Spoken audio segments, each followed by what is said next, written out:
अस्सलाम वालेकुम friends, I am your host and you're watching fragrance files. So आज जिस फ्रेग्रेंस का हम रिव्यू करेंगे उसका नाम है मीका नोआ by J dot.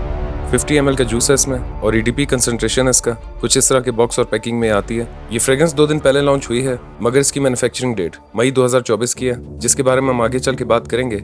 So box को ओपन कर लेते हैं और देखते हैं बॉल किस टाइप की है। जे डॉट एक पाकिस्तानी डिजाइनर हाउस है जिसकी शुरुआत मरहूम जुनैद जमशेद ने सन 2002 में की थी और शुरुआत में हाउस सिर्फ शलवार कमीज मैन्युफैक्चरर्स थे, मगर कुछ ही अरसे में इस हाउस ने मेल, फीमेल और चिल्ड्रन वेयर पे भी काम किया और आज पाकिस्तान भर में 100 से भी ज्यादा इनके आउटलेट्स मौजूद हैं। और इस हाउस का बिजनेस नेटवर्क सिर्फ पाकिस्तान तक महदूद नहीं है, बल्कि 20 से भी ज्यादा outlets UK, Canada, UAE, New Zealand, Qatar, Saudi Arabia और मजीद कुछ कंट्रीज में ऑपरेट कर रही हैं। और आज ये Pakistani designer house south east Asia के मशहूर डिजाइनर हाउसेज में से एक है। मीका के अलग अलग जबानों में अलग अलग मतलब हैं और मीका का मतलब स्वीट और इंटेलिजेंट है और नोआ का मतलब डार्क या ब्लैक है। Okay, so here's the bottle की शेप एग्जैक्टली अपने पिछले फ्लैंकर मीका से मिलती है, मगर इसके नाम की तरह इसे डार्क थीम दी गई है। एक transparent to black gradient shade की बॉटल है। बॉटल के सेंटर पर क्रोम कलर से फ्लैंकर का नाम, कंसंट्रेशन और कंपनी का लोगो मेंशन है। बॉटल के बॉटम पर एक स्टिकर है जिस पर इस फ्रेग्रेंस का नाम, कंसंट्रेशन और 50 ml क्वांटिटी मेंशन है। उसके अलावा बॉटल पे कहीं कुछ मेंशन नहीं है।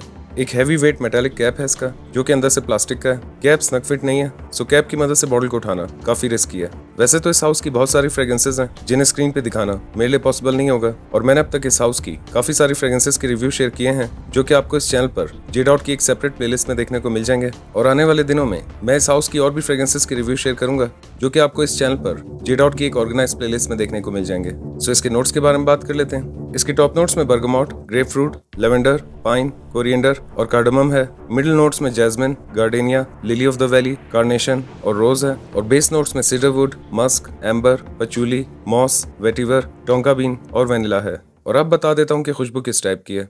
इसका फर्स्ट इंप्रेशन कुछ इस तरह का है कि जैसे ही आप इसको स्प्रे करेंगे तो इसकी शुरुआत में आपको एक सिट्रसी और बिटर बर्गमॉट के नोट के साथ ग्रेपफ्रूट, ब्लैक पेपर, हल्के से स्वीट ऑरेंज, सिनेमन और कोरिएंडर के नोट्स फील होंगे।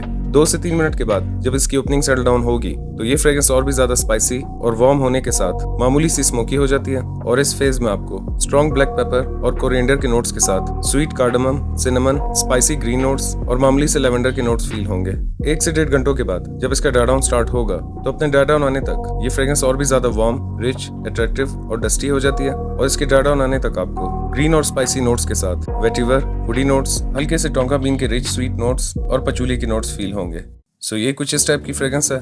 ये एक फ्रेश, सिट्रसी, मामूली सी स्वीट, स्पाइसी, एरोमेटिक, वुडी और वार्म फ्रेग्रेंस है। इस फ्रेग्रेंस के ओपनिंग के 2-3 मिनट ब्लैक पेपर, सिनेमन और कोरिएंडर के नोट्स की वजह से शायद थोड़े से कंफ्यूजिंग लगेंगे, मगर मिड फेज से लेकर ड्राई डाउन तक इस फ्रेग्रेंस में हल्की सी स्वीटनेस आ जाती है जो कि इसे एक अट्रैक्टिव स्पाइसी फ्रेग्रेंस में कन्वर्ट कर देती है। मगर ये एक अच्छे DNA के बावजूद एक वीक परफॉर्मर फ्रेग्रेंस है। और ये जिस फ्रेग्रेंस का क्लोन है उसके बारे में हम आगे चल के बात करेंगे। इस फ्रेग्रेंस का सबसे एंजॉयबल फेज इसका ड्राई डाउन है, जिसे आप चाहते हुए भी एंजॉय नहीं कर सकते, क्योंकि तब तक ये फ्रेग्रेंस इतना फेड हो जाती है कि आपको इसे करीब से स्निफ करना पड़ेगा। ये फ्रेग्रेंस आज से 2 दिन पहले ही लॉन्च हुई है, मगर इसकी मैन्युफैक्चरिंग डेट मई 2024 की है, जिसका मतलब ये है कि ये फ्रेग्रेंस 4.5-5 महीने पहले ही मैन्युफैक्चर हो गई थी, यानी कि एक रीसेंट बैच की फ्रेग्रेंस नहीं है जिसे हमें स्टोर करना पड़े। मेरे पास इसके पिछले फ्लैंकर का 2019 बैच मौजूद है और शुरू दिन से अब तक वो फ्रेग्रेंस फ्रेश और एक्वेटिक होने के बावजूद 5 से 6 घंटे आराम से निकाल लेती है। मगर ये वार्म और स्पाइसी होने के बावजूद परफॉर्मेंस वाइज उससे हाफ है। और शायद उसकी बहुत बड़ी वजह यह है कि पहले जे डॉट की फ्रेग्रेंसेस UAE में मैन्युफैक्चर होती थी, लेकिन जब से ये लोकली मैन्युफैक्चर हो रही हैं तो इनकी ज्यादातर फ्रेग्रेंसेस अब परफॉर्मेंस में वीक हैं। और जैसा कि मैंने एक्सपोज बाय जे डॉट के रिव्यू में कहा था कि जिस फ्रेग्रेंस में दम होता है वो बॉक्स से निकलते ही 2 स्प्रे में अपने आप को साबित कर देती हैं, लेकिन जिस फ्रेग्रेंस ने परफॉर्म नहीं करना उसे आप भले ही 10 साल के लिए जमीन में दफन कर दें, वो वैसे ही रहती हैं। ये मैसरेशन या ऑक्सीडाइजिंग का फॉर्मूला चंद ही फ्रेग्रेंसेस पे काम कर जाता है, वो भी उस शर्त पर कि अगर वो फ्रेग्रेंस फ्रेश या 1-2 महीने पहले मैन्युफैक्चर की गई हो। और जहां तक इस फ्रेग्रेंस की बात है तो इस फ्रेग्रेंस के ना तो बेस नोट्स वीक है, ना ही कंसंट्रेशन और ना ही इस फ्रेग्रेंस का DNA वीक है। और अगर मैन्युफैक्चरिंग के 4.5 से 5 महीने बाद भी ये फ्रेग्रेंस परफॉर्म नहीं कर रही तो मेरी नजर में इसकी वजह शायद फिक्सेटिव्स है, जिनकी परसेंटेज 1 से लेकर 4 या 5% तक होनी चाहिए थी। एज की बात कर लेते हैं। ये एक वार्म, स्पाइसी और डेटिंग टाइप की मैस्कुलिन फ्रेग्रेंस है, सो 20+ किसी भी एज के मेल्स इसे वेयर कर सकते हैं। वेदर की बात कर लेते हैं। ये एक ऑल सीजन फ्रेग्रेंस है जिसे आप सिवाय एक एक्सट्रीम समर्स के किसी भी मौसम में वेयर कर सकते हैं। आप इसे indoor, outdoor, office, college, party, किसी भी फॉर्मल ओकेजन पे वेयर कर सकते हैं। परफॉर्मेंस की बात कर लेते हैं। 7 से 8 स्प्रे वेयर करने पर 1 घंटे के करीब इसकी एक डिसेंट प्रोजेक्शन है और शुरुआत के 30 से 40 मिनट एक आम लेंस से कम इसका सियाज है और 3 से 3.5 घंटों के करीब इसकी कपड़ों पर लास्टिंग है। प्राइस की बात कर लेते हैं। वैसे तो जे डॉट पर आए दिन सेल और डिस्काउंट ऑफर्स चलती रहती हैं, मगर जैसा कि एक न्यू रिलीज है, सो आज की डेट में जिस डेट को वीडियो अपलोड कर रहा हूँ, इसकी 50 ml की प्राइस 2900 रुपए है। और अगर इस फ्रेग्रेंस को एक नाम देना हो तो मैं डिजायर नोआ नाम दूंगा। इसे रेटिंग दे देते हैं। सेंट प्रोफाइल को मैं दूंगा 9 आउट ऑफ 10, प्रेजेंटेशन को मैं दूंगा 8 आउट ऑफ 10, प्रोजेक्शन को मैं दूंगा 7.5 आउट ऑफ 10, लास्टिंग को मैं दूंगा 7 आउट ऑफ 10 और प्राइस को मैं दूंगा 8 आउट ऑफ 10। और अब बात कर लेते हैं कि फ्रेग्रेंस किसका क्लोन या किससे इंस्पायर्ड है। सो ये fragrance icon racing red bye Daniel का क्लोन या उससे इंस्पायर्ड है। और icon racing red bye Daniel की शॉर्ट वीडियो मैं बहुत पहले शेयर कर चुका हूँ और आने वाले दिनों में उसका डिटेल रिव्यू भी शेयर कर दूंगा।